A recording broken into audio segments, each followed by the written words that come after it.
Good afternoon, Jillian and Josh. Good afternoon. Good afternoon. Good to see you on camera, Sarah. Oh, well, we can't. It's okay. So hold on. If you're having like audio issues, is the same thing happened to me today too, which is why I'm wearing these. Because like for whatever reason, no one could hear me when I was talking earlier. So if that's what you're saying, I'm in the same boat, and it just happened to me randomly today too.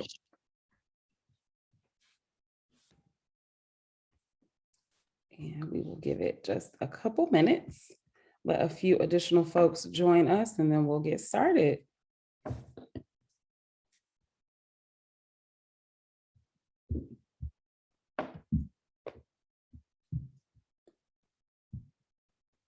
We will figure out this music thing for our next public meeting, for our council meeting, because I think that would be a really cool addition to these meetings. I know we've talked about it a bunch of times.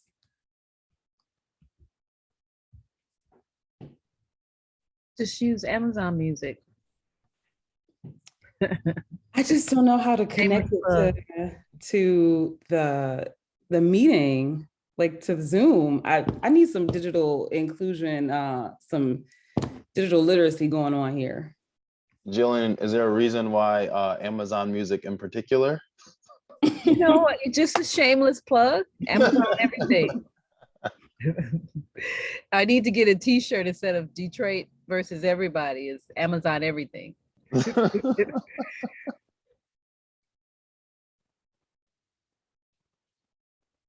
If you name a product, Amazon probably owns it. Do you have what's the monitoring video thing at your home? Ring? Ring. Amazon owns Ring. I have several. It's amazing.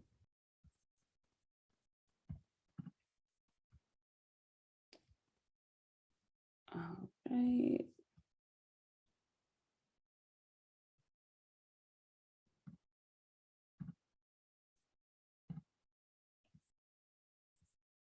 All right, it's 2:03. And still want to let a few more folks join, but also want to respect everyone's time here. We have a lot to cover. Very excited about today's meeting. I know that Jordan's going to share the slides for today's meeting from her end, and then we can go ahead and get right into it. The moment we've all been waiting for.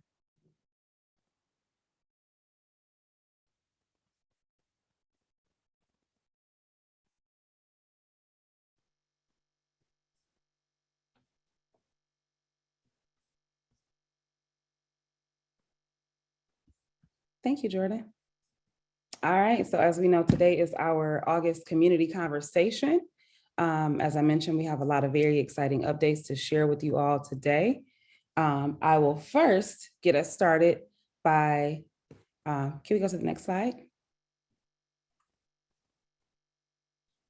By just going through the agenda, and then I'll kick it over to Joshua to give us some overviews and general Connect 313 updates, and to welcome us all here. So we'll start with that welcome and introduction and go through the overview and updates, as I said. Some really cool member spotlights. Then we'll talk about more ways to get involved with Connect 313. We'll go through our portal overview, and we'll just do a closeout and talk about some next steps here. All right, so I will pass over to Josh to give us an overview and some general updates from the Connect 313 side. Joshua Edmonds.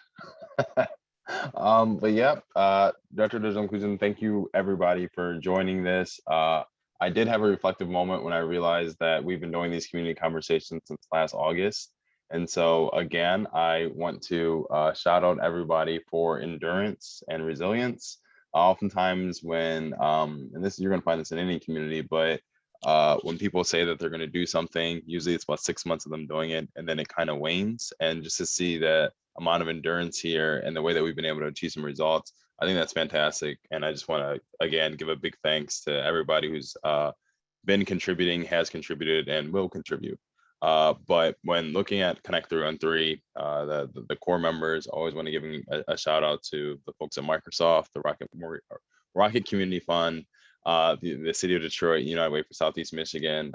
That cohort has really been instrumental in standing up this infrastructure. Obviously, they're not the only ones, but that is the core group. And again, I can't shout out those partners enough for their willingness and their daily sacrifices to keeping this work going. Next slide. So many of you who are on this call are well aware of this, but again, it goes without saying that when we look at the mission, it is to put in place by 2024 the means for all Detroit residents, businesses, communities to have access to appropriate devices, internet connectivity, and tech support for improved learning, improved well-being, and improved oh, well, I forgot the last one. I'm sorry. I was doing that off of memory, but nonetheless, the vision for Connect 313 is improve that ensure that every Detroiter is fully digitally included to the digital world for the opportunity that that digital world brings. And I can't overstate enough the emphasis on our values. So, you see community, you see equity, you see trust here, how that manifests in our day-to-day mantras, if you will. Oftentimes you'll hear us say we progress at the speed of trust, we're locally led, we're expertly informed, and we believe in iterative and transformational change, as well as ecosystem-wide solutions. The reason why you hear us really index on the mission, the visions, and the values is because off of that, we're able to formulate some type of cultural understanding here. It's not very easy doing this at a very large collaborative level when you have so many folks who are leaning in. And we believe that those values actually help us keep us in track as this work manifests and materializes over time, that we're always able to be held by some type of jurisdictional standard articulated by those values. So for the folks who actually helped us come up with those values last year, we can't thank you enough either. That is just something that, again, this was articulated way before this stuff, and to see this still going, to see us still doing our best to stick to those values, I think that's impressive. And again, I just can't thank people enough for that. Next slide. So when looking at some of our updates, the emergency broadband benefit, that has been something where I come to these meetings just, saying thank you a whole lot more, quite frankly, because again, the way that people are leaning in here. The emergency broadband benefit went live May 15th. Since May 15th, we signed up about 40,000 households to the emergency broadband benefit. That is, this is not an easy sign-up process. And to see that many Detroit households signing up in that short amount of time, I think that's incredibly commendable. And again, if you're a partner in this effort, you should be smiling a little bit on it. I mean, we haven't connected everybody yet, but quite frankly, the benefit isn't completely exhausted either. But to give you kind of like an overview outside of the benefit itself, for those who are unaware, again, you can go to connect313.org. That landing page actually details the benefit and actually will link to the benefit. So if you want to have more information about that, connect313.org. But since we learned that there was going to be a benefit, we've actually done a lot of community engagement sessions on that. Quite frankly, we are just coming from a call where the Federal Communications Commission walked us through the live version of the application, and that was recorded. And so we'll be adding that to the Connect 313 website as well. And that is more so to support some of you partners and anyone else who would like to push folks to signing up for that. And if there's a way that they need to get some type of awareness on what this process looks like, how much time is this going to take, we walk through every single step for you to sign up. And so again, that's going to live on the Connect 313 website. But again, when taking a step back, what we've been able to build here since the beginning of this year, during the first quarter, around February, we knew that there was going to be some type of broadband benefit. We had no clue what the process was going to be. We had no clue when the start date was going to be, but we knew that there was going to be something. And so what we did was we actually had members from the National Digital Inclusion Alliance and Next Century Cities actually talk to our local community members about the emergency broadband benefit based on our understanding at that time. Now, as the month started going into April, then in May, we knew that we needed to actually have some local infrastructure built around this. And so we were able to stand up our own call center thanks to the expertise of Rock Connections, who is actually running that call center. That number is 313-241-7618. That is a number that we are begging any partner to share that with the people that you serve. That is a number that, quite frankly, allows us to have a local, unbiased way of getting information to people and that they can be informed. So again, this is that locally led, expertly informed value manifesting in front of us by way of us doing it this way. In addition to us having our call center, I cannot thank enough the leadership of Brilliant Detroit. Cindy Eagleton and Brilliant Detroit have been incredible with respect to signing residents up for this benefit. They were actually just on our call with the FCC recently, just to be able to be a little bit more informed. They have digital equity program managers at a number of their sites. They've been incredibly active. In addition to that, a few of our Comcast lift zones have also been signing up residents to this emergency broadband benefit. And as you hear me explain this, you're hearing me say Rock Connections is running this.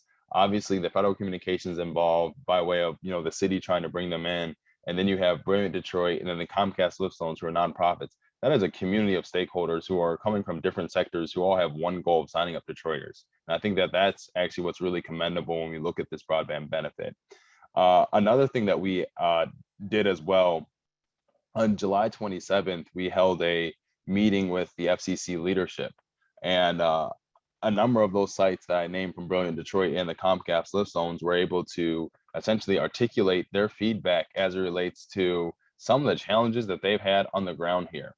And that, I can't overstate the value of that, because that's not something that the FCC does. Historically, you're gonna have the federal government communicate at the federal level, local government communicate locally, but the fact that we're mixing this together and having resident voice heard and community sentiment heard and honored, again, locally led, expertly informed. This stuff keeps manifesting over and over again. And so I know that sometimes when we say those values, it almost seems like a routine or a ritual, but we're doing our best to live by that to establish a culture here. And so the emergency broadband benefit, we do not know when it's going to be completely exhausted. We do have a belief that it will be exhausted by the around the beginning of next year. And so what that means is we have time to continuously sign up Detroit residents who would qualify for this. Most recently, we reached out to the Housing Commission, and we've given them marketing materials for them to share with all of their residents on the September rental statement. And so as residents are getting their rental statement, they're going to see information regarding this emergency broadband benefit, and that is in a locally branded capacity too. So they're not going to be looking at, hey, 1-800 whatever, or go to the FCC. It's like, no, this is all through and three. This is all Connect Through and Three. This is us locally branding that and supporting our local communities that way. I do know that in the future, one of the things that we do want to start looking at are EBB days.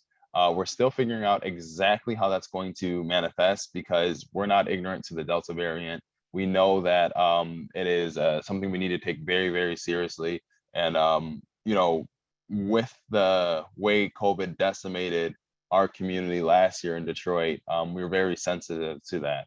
That being said, we recognize the value of internet connectivity in our community. We recognize that there are a number of ways that we need to be reaching our residents.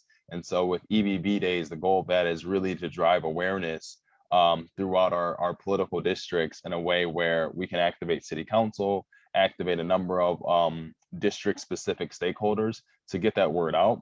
And so, as we continuously develop any type of materials for that, wanting to keep this group in the loop of that, just so that we are making sure that you are well aware of what we're doing.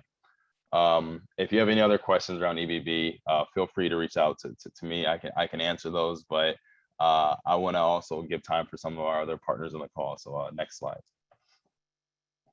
So this is actually a really exciting update with AmeriCorps Vista. I believe I have, hold on, I'm going to try and post this in the chat so everyone can see. There it is. If you want more information about this Vista opportunity, I just posted the link in the chat. Pretty much what this is, don't get caught up in Literacy Minnesota and think that we don't qualify and that, hey, that's just a Minnesota thing. It's not. Literacy Minnesota has been doing an incredible job focusing specifically on digital literacy and digital skilling for residents who need it. And what this opportunity is, they're looking at ways that they can embed digital literacy Vista fellows within nonprofit organizations across the country. And so this is not exclusive to Minnesota. Anyone anywhere in the US can apply. So if you have an organization, I know there is a digital literacy and skilling committee specifically within Connect 313. This is something that they can take advantage of. Now we have to move quick on this though. October 1st is the deadline to apply. And so this isn't something that we really want to see people putting off. We have 1 month, 1 month to figure this out. So if you want to apply, the link provides additional information. And if you are interested and you might need additional information, I'm going to post that form there. That form allows you to actually submit specifically questions or any type of background information for which the literacy and Vista folks can actually reach out to you and say, oh yeah, that makes sense, or maybe not so much. So again, I'm dropping these links in the chat.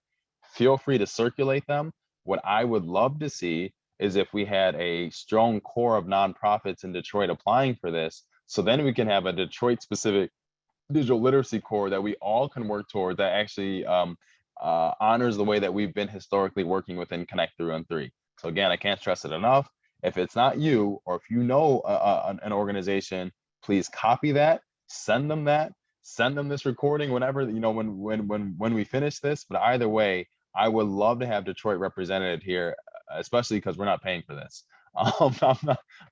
Save money where we can. But again, I think that this is a really great opportunity. As you all know, with the amount of computers, devices, tech support initiatives that we're trying to stand up here, it is imperative that we have a strong value on digital literacy and making sure our residents are aware what we're talking about and they're empowered to take advantage of this technology that we're deploying.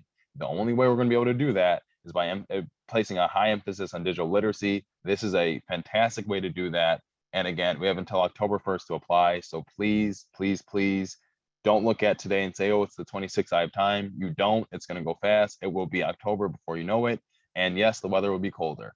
So again, if you have any questions on that, feel free to reach out. Most likely, I'm just going to refer you to my point of contact at Vista, but nonetheless, feel free to reach out if you have any additional questions. Next slide. So I'm going to turn this over to Jillian, who's going to talk about my version of the holidays, which is Digital Inclusion Week, first week of October. Jillian, feel free to take it from here. Thank you, Josh.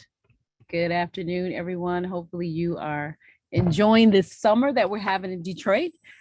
So I'm super excited to be talking about Digital Inclusion Week. If you don't know, it's an annual campaign throughout the country, so it's not something specific and unique to Detroit.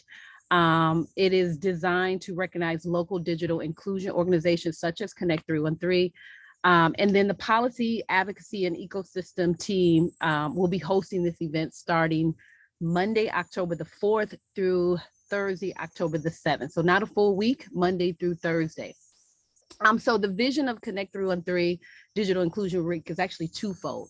One, we want to amplify the work that Connect 313 and our partners have done. And then we want to solidify Detroit as the national model and leader for digital inclusion. So again, I want to emphasize that we want to make sure we solidify that whatever we're doing in Detroit, follow this model because we're leading digital inclusion. We knew, as Joshua said, this is his holiday. We knew that this was really a big undertaking and challenge to plan this event with the big goal of actually building upon the great work Joshua had with no budget in 2019. And then with a shoestring budget in 2020 and hosting it during a pandemic. So we know we have a lot of challenges, a big shoe to fill. Our theme continues as Joshua started in 2019 is celebrate, educate, and advocate. However, we decided to add connect as a key theme for our community engagement. So just want to give you just a high level overview of what those 4 days will look like.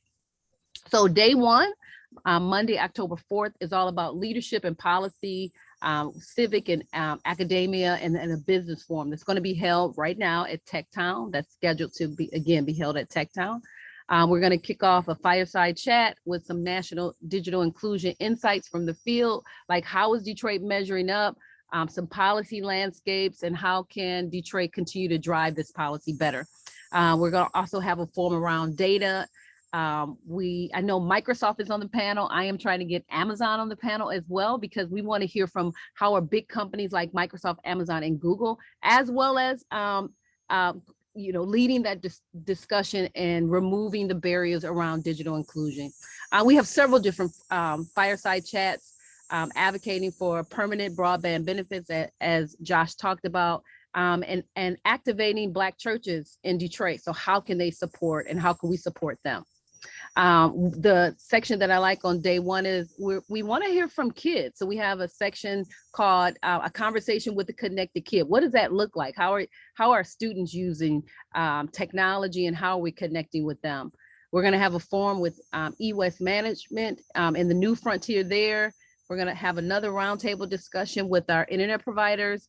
And then we're going to end it two ways. One, a reflection or an impact. And what are some of the lessons learned we've had in 2019, 2020, and actually in 2022, 21. And then we're going to end with some rewards and recognition. So that's our day one, Power Pack Day. Then day two is all about small business and creators and influencers. Again, another series of roundtable discussions. So we'll have, again, the goal is to have the big three having discussions with three smaller companies and how they're making impact and how they can work together. We're going to have a connected resource fair, some lunch and learns all around financial platform, how are small businesses using social media, marketing, legal services, productivity, all the tools and resources and connected tools they need to be successful. Because we know when we think about small businesses and digital connection and all of the many small businesses that went out of business because they weren't quote unquote connected, we want to make sure that that does not happen again. And then when we go into day three, it's all around education and experimental hands-on. It's a very similar model to day two, but it's more for the community. And so how do we impact our community with these sorts of tools? And then last, but certainly not least, day four is supporting our youth. We're going to have a youth tech and innovation day to promote early digital learning all around STEM and engagement. And so we already have confirmation and commitment from some of my coworkers at Amazon, coworkers, past coworkers and volunteers from Microsoft, and we're still awaiting a response from Google. Our team is actually meeting this evening to kind of fine tune our plans, and we will continue to make sure our plans are impactful to our community. Again, I want to personally thank the team who's put in long hours. I think a couple of weeks we were meeting every day to make sure we had a plan that was, again, impactful and a plan that we can get a budget approved. So I'll end there. Again, 4 days, Digital Inclusion Week. We are super excited about it. You'll be receiving more information as we fine tune our plans. But again, mark your calendar for Digital Inclusion Week, Monday, October the 4th. And it's going to run through Thursday, October the 7th. Thank you so much, Jillian. We really appreciate that update. Super excited about Digital Inclusion Week. Now we want to move into our next speaker, which is Harvey Hollins from Human IT, who's going to share some updates on empowering digital Detroit. Take it away, Harvey. Thank you, Micah. First of all, good afternoon to everyone. And just briefly, Empowering Digital Detroit really is a partnership between the Detroit City Offices of Digital Inclusion and also the Office of Sustainability, Human IT, and more recently now Connect 3 and 3. And when you look at the city of Detroit and like other major cities across the country, we're all challenged with becoming a connected city for digital inclusion. And many residents lack devices, they lack wired high-speed internet connection and also training to use that technology. And this is the purpose of Connect 3 on 3, right? So, and while at the same time, the US generates about 7 million tons of used technology annually, and 15% of that is recycled. And so when we're launching Empowering Digital Detroit, this is really an attempt to couple what is out there in terms of decommissioned assets and to repurpose that into digital inclusion. It's part of what's called the e-circular economy. I'm not going to get too technical, but essentially is if we can take and repurpose decommissioned assets, and so a lot of these assets are really in good condition. When you have a company that's refreshing laptops, they're getting rid of those laptops and buying new ones. Well, we can take those used laptops, repurpose those laptops, and getting those that technology to people who need it. So Empowering Digital Detroit is essentially that effort to really couple the environmental side of use technology with the inclusion piece of it. We've been running this campaign since Earth Week in April, and we concluded in the first week in October, which is Digital Inclusion Week. During that time, our goal is an audacious goal of collecting 500,000 pounds of used technology by October this year, and then to get out more than 1,000 devices to nonprofits in the city of Detroit in this time period. Currently, we have collected about 215,000 pounds of e-waste, which is pretty impressive. I mean, we have a big goal of 500,000. That was an audacious goal, but we're at 215, and I think that's a really good place to be. And we've gotten out about close to about 500 of that 1,000 device distribution. So that's Digital Inclusion Week. The last time we had an opportunity to talk, we kind of celebrated Robin Parkman, who held an e-waste drive at her church, where we picked up that e-waste. She got about 1,500 pounds of e-waste that we took in from the human IT perspective at the warehouse at Focus Hope. And so as you're listening to this, if you have used devices and stuff that you need to get rid of, you can go to the recycling center downtown, or you can drop that stuff off at Focus Hope at the human IT site.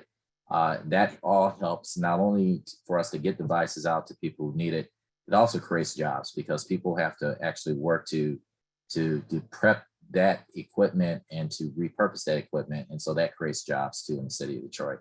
So that's where we're at right now with the Empowering Digital Detroit. And thank you for the time. Back to you, Mecca. Thank you so much, Harvey. All right, so now we've got some exciting updates from our member, IOBY, which stands for In Our Backyards. So Sarah Aldridge is here, who is the Detroit Action Strategist for IOBY. And if there's a better way to pronounce it is it IOB? Let me know, because I want to say it correctly.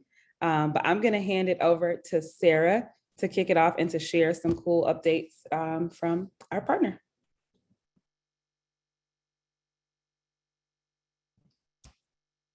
And I think that Sarah is having some audio issues. We can't hear you. Is that better? Yes, it is. There we go. About that, I was like, okay. So thank you guys so much for having me. It actually is IOB, so you did nail that. A lot of times people get a little confused. So it does stand for In Our Backyards, which is the opposite of Not in My Backyard. I am the Detroit Action Strategist for IOB, which is a national nonprofit based out of Brooklyn, but we have satellite offices in, Detroit, Cleveland, Memphis, Cincinnati, and Pittsburgh. You can actually go to the next slide. So like I said, IOB stands for In Our Backyards, and it's much more. You can actually go to the next slide. So we are primarily operate off of a crowdfunding platform, which is at iob.org. And we are a crowdfunding platform that helps leaders within neighborhoods and communities, artists, educators, activists, urban farmers to raise tax-deductible dollars to support impactful neighborhood-led projects. So in addition to that, you also have the option of using our platform as a marketing tool for brand awareness with your project, as well as recruiting volunteers for your projects that you might be raising funds for. In addition to that crowdfunding platform, we also do provide fiscal sponsorship which is a really great opportunity for groups and organizations that maybe don't have their 501c3 status, but are looking to raise money to do some projects. That's something also that IOB presents as an option. In addition, and I will get into this a little bit more as we move on, we just launched a match in Detroit, which is something that's really, really exciting for people that are looking to raise some funds for really community-driven and civically driven projects. Also, we work with anybody. So it could be a student, a nonprofit, a motivated neighbor, civic groups. We don't discriminate. We have a cohort group in Cincinnati that we work with of Girl Scouts. So there's a lot of opportunity for individuals from a lot of different backgrounds to utilize our platform to raise funds for projects that they're doing. You can go to the next slide, please. Thank you. So some of the projects that we support with IOB is everything from community garden and food justice to public art events, and then neighborhood businesses like the East Warren Tool Library, which I'm actually not too far from. So basically, if your project has a benefit of to a neighborhood or a community, it's probably an IOB project. So anything that's civic minded is something that we want to support. You can go to the next slide, please. So a lot of times people ask, why use IOB? Why use crowdfunding? So we always like to tell people that the donations that individuals are receiving off of the platform is a way to generate flexible and unrestricted dollars. A lot of times with grants, you can only use that money in, X, Y, and Z. With IOB, you have a little bit more flexibility and creativity of how you utilize those dollars that you're getting from donors. In addition, it's a low risk way of building startup capital, unlike taking out a loan from a bank, which is obviously pretty high risk. You have the opportunity at a very low risk to you, your school, your organization, to get donations and funding for a project that you might want to do. In addition, it is a way to engage your community. When you do a project with IOB on our platform, you're also getting a list of everyone that is donating on the platform, so that you have the ability to reach out to these people and cultivate a deeper relationship or a deeper conversation about maybe why they're engaged with the project that you're trying to launch, and seeing where they might actually fit into that project in a larger whole. In addition, it's a great way for established organizations to launch projects that maybe you didn't have budgeted or something. Obviously with COVID, we're all now kind of pivoting budgets and ideas, and maybe you hadn't planned for this idea or project to need funding. IOB is a great way to get those funds. And then lastly, it's a great testing ground for ideas. Maybe you have an idea for a business, you don't know if it's going to work. This is again a low risk way to potentially test to see if that's something that the community is really connecting with. You can go to the next slide, please. So some things that set IOB apart, a lot of the other crowdfunding platforms that people are using to raise money allow you to really raise money for anything and everything. It could be a pet surgery, it could be medical bills, it could be, repairs for cars. IOB really is built for community change. So we're very much centered around working with grassroots organizations, people that really kind of have like social justice, inclusion, neighborhoods, community in mind. In addition, from start to finish, when you do projects with IOB, we provide one-on-one coaching. We know that a lot of times for people that do fundraising, it's very, very scary if you've never done it before. We have a full team set up to support individuals to make sure that their campaign is as successful as possible. So if you were launching a campaign in Detroit, you would obviously work with me. We have a whole nother team as well that is there to support you to ensure that you can meet your goal to raise the funds that you need to implement this project. In addition, there's a lot of flexibility with IOB, with a lot of other crowdfunding platforms. Once you pick the goal amount that you're trying to raise, that's it. You can't ever change it with IOB. As you're going through and implementing your campaign, you may decide that you need another $2,000, $3,000 to really successfully implement your program. That's something that we also allow while your project is active. We also have a flexible finish. If, say, for instance, you meet your goal and you've got one more week left on the deadline for your project, you can give me a call and say, hey, I'm done, we've got our money, shut it down, and we can move you to the next phase, which is disbursement. So you don't have to wait that extra week or 2 weeks for your deadline to actually start getting those funds to get your project rolling. We also, there's no maximum or minimum amount that you can or cannot try to raise on IOB, which is great. And like I said, you can always change that amount as you are working through the idea of what your project might look like. Okay, and then in Detroit right now, we're really excited to announce that because of the Ford Foundation in Kresge, we are able to provide some matching funds for projects. So for eligible projects in Detroit, we are allowed to match those funds up to $4,000 per project. Those are matched dollar for dollar in real time on your crowdfunding platform. So if somebody donates $20, that automatically turns into $40. If someone donates $10, that's $20. So that's up to $4,000 for any eligible project, which pretty much any project being implemented in Highland Park, Detroit, or Hamtramck is eligible for that $4,000 crowdfunding match.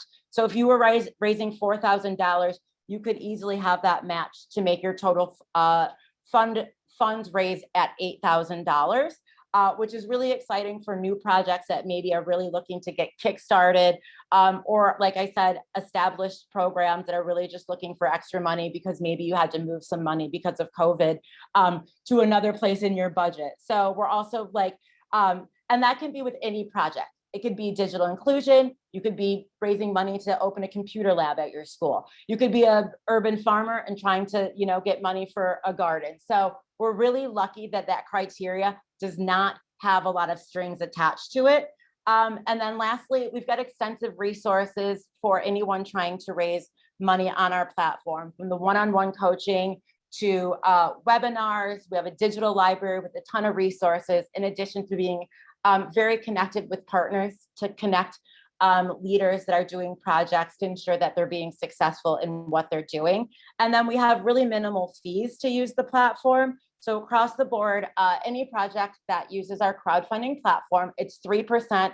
That's a processing fee. That's basically you raise the money and it's for us to transfer that money from our platform into your bank account. And then if you were going to use IOB as a fiscal sponsor, that's a 5% fee. And that's all rolled into the budget. So you'll see on your page exactly how much money you need to raise to cover all of those fees. And if you don't meet that full, say, $10,000 that you're trying to raise, we always adjust those fees, and you're only paying on the amount of money that you're raising on the platform. You can go to the next slide, please. And then just really quickly to kind of give you an overview of what we've done so far with IOB. These numbers are always changing, which is an exciting thing. They always are going up. But just to give you a quick overview, IOB has helped to raise over $13 million for neighborhood-led projects. We've trained over 25,000 neighborhood-led leaders, which then again, those people go to empower other people within their communities, taking the skills that they're learning, sharing them with other people within their communities, which is really exciting. And we've launched almost 3,000 projects throughout the United States. In addition, the median donation on our platform is about $50. So again, with that Detroit match, you can almost look at that being a $100 donation to your campaign. And then lastly, if you can go to the final couple slides. Just an overview of Detroit. We have raised over $770,000 for projects within the Detroit area. We've launched over 190 local projects, and we've trained over 3,000 projects, which is really, really incredible. And then finally, the last slide. If you have an idea, if you have something that you've been really wanting to do, I always suggest go ahead and submit it. This is the best way to do it. It's iob.org/idea. Once you submit that idea, I get a notification and I will reach out to you either via email or phone call to kind of discuss what the scope of this project looks like and then walk you through the next steps. And then lastly, if at any point you have a question about IOB, crowdfunding, a project you might have, potentially partnering, you can always give me a phone call or just send me a direct email. And if you go to the next slide, my direct contact information is available right here. Like I said, it's sarah@iob.org, and that is my direct phone number, which I can also drop in the chat. So I look forward to hopefully talking to some of you more in depth about projects that you're doing. And if there are ways that we can support the work that you're doing, please feel free to reach out to me. That's what we're here for. Even if you're not using the crowdfunding platform, we do want to support the work that you guys are doing. So thank you so much. I know that was a lot of information all at once. Thank you so much, Sarah. Very, very exciting. I put IOB's website in the chat as well for you guys who want more information in addition to Sarah's contact information, which is right here on the screen. And also please remember that this recording will be on the Connect 313 website. So you are more than welcome to go back and take a look at this, and we'll actually send this out to our membership base probably tomorrow. So if you want this information, it'll be accessible to you after this meeting. So we can go to the next slide. Oh, sorry, Micah, just chiming in, there was a question in the chat asking if IOB is similar to Start Engine. I'm not sure what that is, but I just wanted to check that out.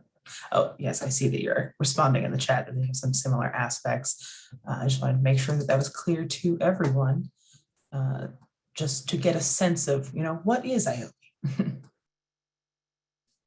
Thanks, Jordan. Cool. So now we're going to talk a little bit about the Connect 313 suggestion process, and we can go to the next slide. And that'll be me. So the hostess with the most is going to share a little bit more here with you guys.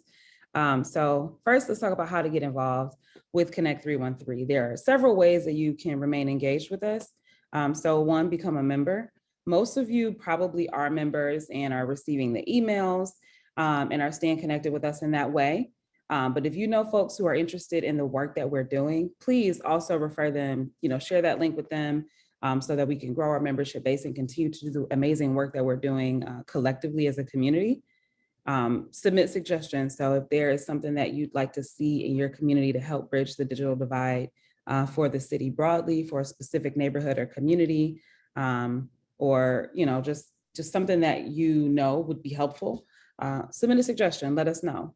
And our committees will work through them and will help to bring them to life. Attend our community council meeting on the 30th of September. And at those council meetings, you can give feedback on the suggestions that we do receive. And you can also be an advocate of Connect 313 by just sharing out what you love about us, about what you love about the work that we're doing collectively, and the importance of the work. So we're here as a vessel to help bridge the digital divide. So sharing the importance of that with your networks is a fantastic way to be an advocate for Connect 313. All right, next slide. All right, so we'll go through this suggestion process a little bit. And we go through this at every meeting because we really want to make sure that you all have complete clarity and transparency into what goes on behind the scenes when you submit suggestions. So as a resident, if you go to connect313.org, you'll see, and I'll go to the screen, but want to talk about this a little bit before we do that. You go to the website, you submit a suggestion, you want to see Wi-Fi in the public parks in your neighborhood, you let us know that. From there, our internal management team votes on which committee makes the most sense to receive that suggestion. The committee then votes on if they wish to proceed with that suggestion, if it aligns with our long-term strategies, if they know that there's bandwidth to actually bring this to life, and if it's something that's viable. From there, if it gets a thumbs up from the committees, it goes through an evaluation and research period, and a subcommittee is then formed who actually carries out that evaluation and research to make sure that we know how to bring that idea to life. You are not required to be part of that subcommittee, but we would absolutely open the door and welcome you to do so if you're interested in continuing throughout the process of bringing that suggestion to life. So if you say, we want to bring Wi-Fi to a public park, there are a lot of things that need to happen logistically to make that possible. So throughout this evaluation and research process, We find all the vendors that would need to be, all the vendors and resources that need to be galvanized to actually make your incredible ideas possible. From there, we bring it to the community. We bring it back to you guys for feedback. So from the council, which is the meeting that's on the 30th, that we absolutely can't wait for you all to attend. But the meeting on the 30th is when we give an opportunity for the community to share feedback. If we say we need Wi-Fi in a public park and you say, hey, I actually know that that park is no longer in existence, we'd probably find that information out, but let's say we didn't. This would be the absolutely perfect space to share that information. If you say, hey, I know of a company that's already doing that and can probably provide a little bit of additional information and resource, this would be the place to do it. If you say, hey, this is an awful idea, I don't want to see this in my community and this sucks, that is the place to share that, because we want all that feedback, good, bad, and indifferent, because it helps us to understand the community's needs and how we can be of service. So from there, we work to draft an internal grant agreement and get all the preliminary information to make sure that all I's are dotted, T's are crossed. We go to a final submission review process with our joint assembly and or board, depending on the funding recommendation for that specific suggestion. So if it's over $50,000, it'll go to our Connect 313 board. If it's under $50,000, it will go to our joint assembly. And then the grant decision's made, the money is dispersed, and the work takes place, and you now have Wi-Fi in a public park, courtesy of whomever submitted that suggestion. So just wanted to make sure that we were fully aware of what this process looks like. And if you guys have questions on it, absolutely feel free to pop them in the chat or use the Q&A function so that we can make sure that we answer them. And I'll also make sure that a link to that suggestion portal is placed in the chat so that you can easily and quickly access it. But it's directly on the Connect 313 site, and it shares right there at the top corner, the button for suggestion submissions. And it's a very super simple process. I'll go through it. I know that we go through these suggestion simulations on every call. So I'll go through it as quickly as possible so that we can make sure that we can get through the rest of the agenda, but want to make sure that you all are aware of what the process looks and feels like from the submitter's perspective. So I'm gonna steal the screen from you, Jordan, and I will share.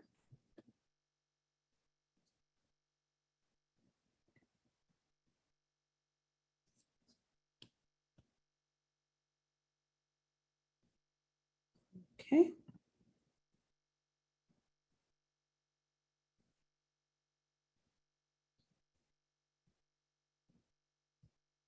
Right, give me one moment. My apologies, folks.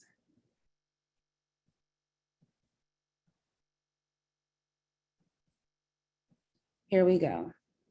All right, so this is the lovely Connect 313 website.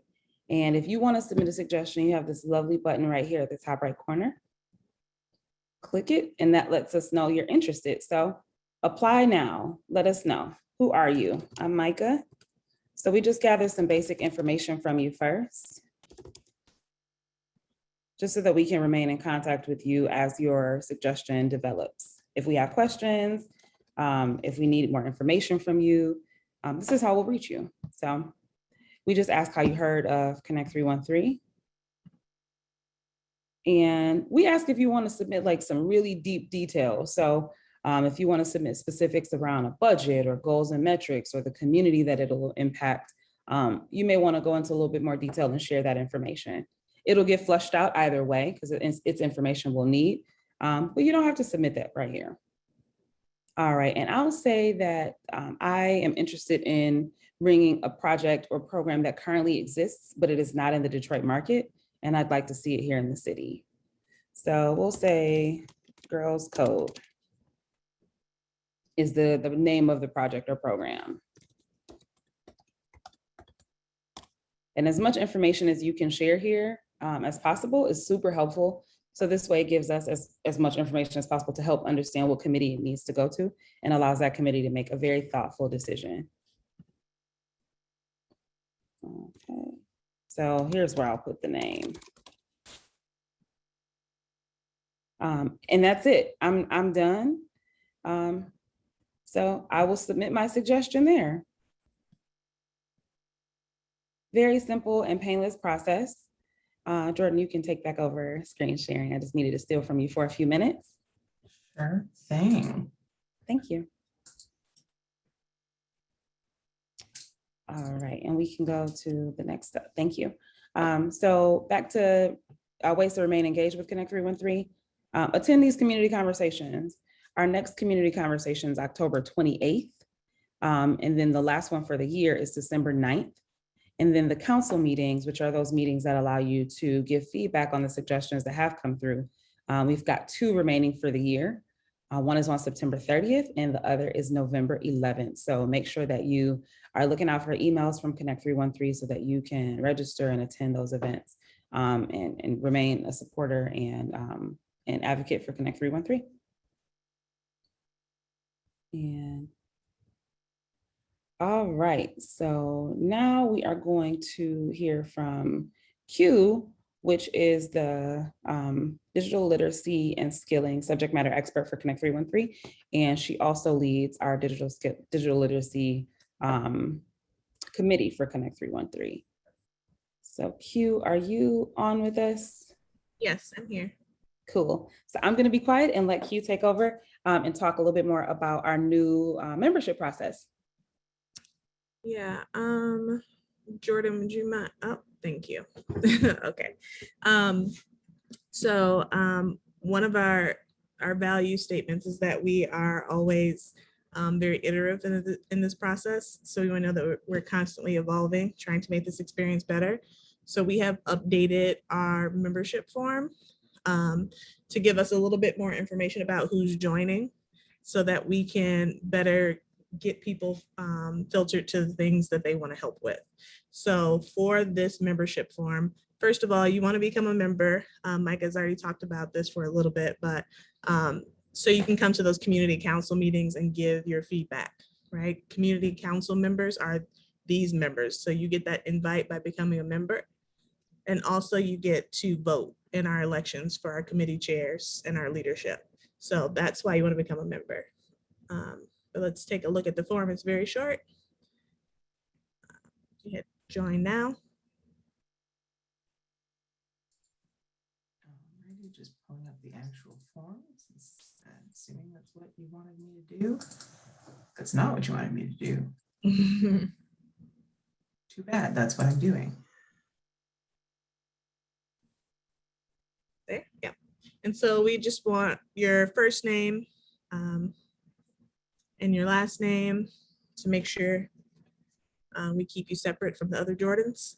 Your email address and a phone number are the first 4 things, just some basic contact information.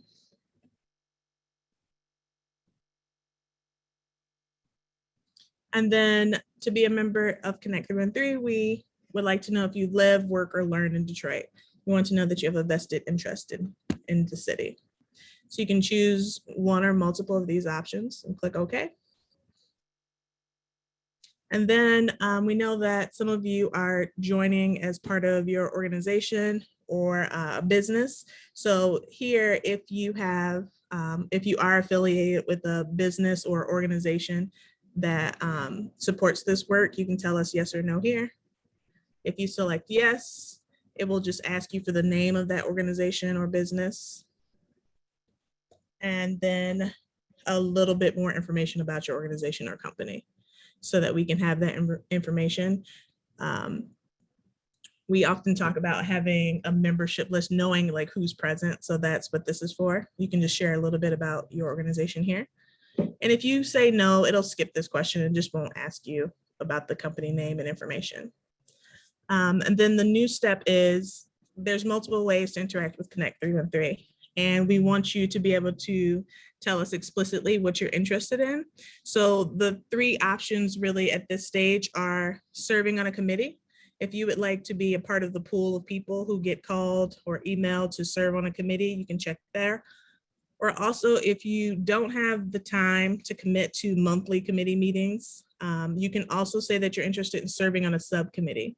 Subcommittees support committees, but on an as needed basis. So if you don't have as much time, but you still want to help out, that's an option.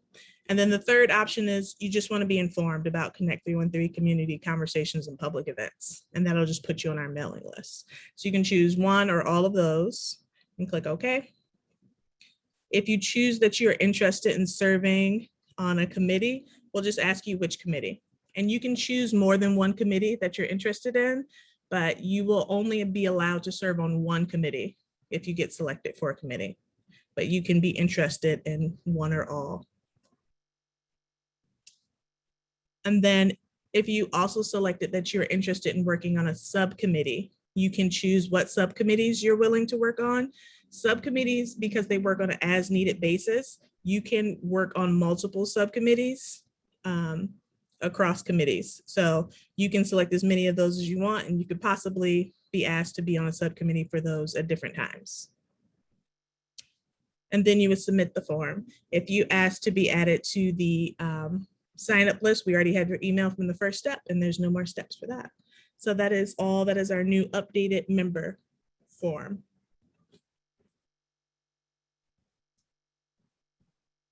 Thank you very much, Q. And again, if anyone has questions on that process, on the form, or anything about what Q has talked about, let us know in the chat or in the Q&A, and we are absolutely happy to address those questions and concerns. So this is the point where we are close to closing out.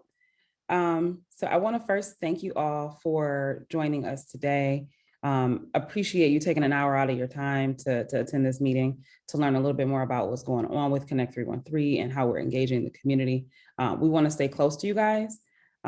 If you want to join as a member, if you haven't already, or if you know someone that should, go ahead and direct them to that membership form. But want to thank you for attending today's meeting. Visit connect313.org to stay connected and close to us. If you have any questions, shoot us an email at info@connect313.org and engage with us on social media. So at Connect313 for both Instagram and Facebook. Sydney, our digital strategist, is in the chat, and she is also encouraging you guys to follow and engage with us on social media. So that is absolutely all that we have for today. I appreciate your time. Thank you guys so much. And this recording will be live on the website in the next couple of days, and it'll also get sent out to our membership base via email. If anyone has questions, we'll stay after for a little bit. And if not, we'll see you guys next month at the council meeting. Thank you.